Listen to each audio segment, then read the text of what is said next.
What's up everybody, this is John with John Fair Innovations, and today I'm going to be teaching you a bit of English language. Now, many of my students use the word a lot of when they refer to a vast amount of something.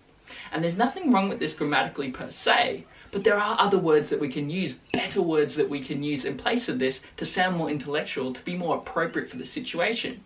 So these are my 5 recommendations that I think you should use in place of a lot of so that you can improve your English language. So the very first one off the bat is a very simple one, and it's plenty of. Now, plenty of is a great one because it can be used both informally and formally. It's something that can be used with your friends. It can be something that you use with your family. You know, you can say, I have plenty of ideas, but you can also say, I have plenty of friends. So that's something that can be used in everyday life as well as your formal settings, your job interviews, your academia, for example. The next one we've got is heaps of. Now, heaps of is a very informal one, and I definitely would not use this if I'm trying to sound formal, if I'm trying to sound very highly intellectual, for example. I feel like this is a bit more slang sounding. It's not slang, but it does come across as very informal.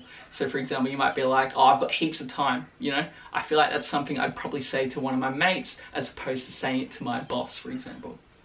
Now, if you have a good relationship with your boss, though, if you're friends with them, you might talk more like that.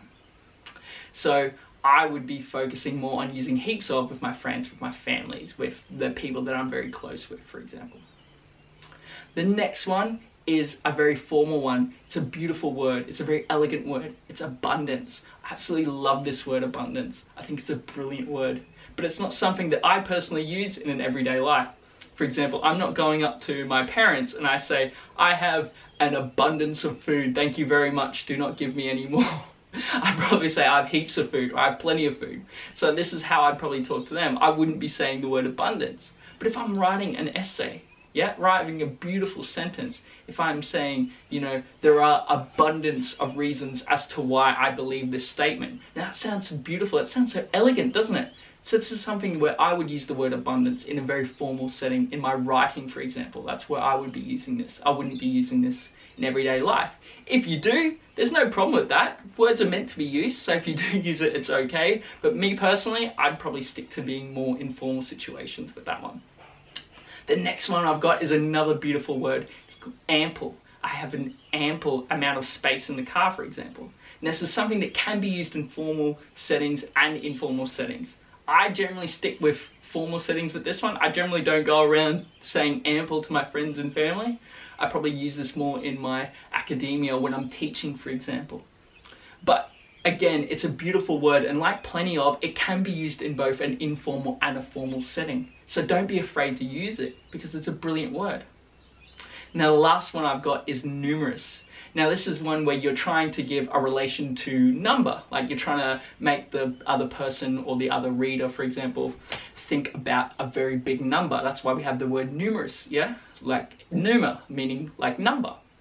So using this is giving the person an idea of a very big number. And I definitely don't use this one in everyday life. I don't go around being like, my dog has a numerous amount of toys.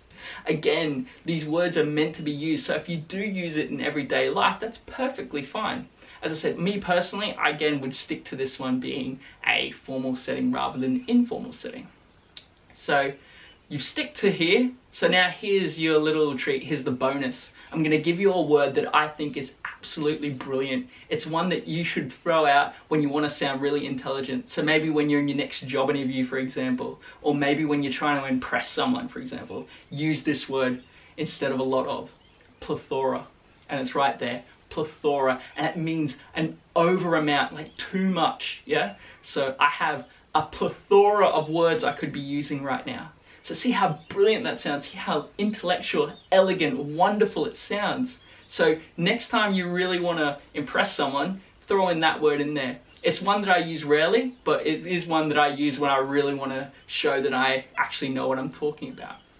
So just to recap, the words instead of using a lot, instead of the ones we're going to be using are plenty of, heaps of, abundance, ample, numerous, and our special one that we use in rare occasions in very formal settings, so like our job interviews, for example, plethora. Alright, well thanks for watching, stay safe, hopefully you learnt something, and I'll see you next time.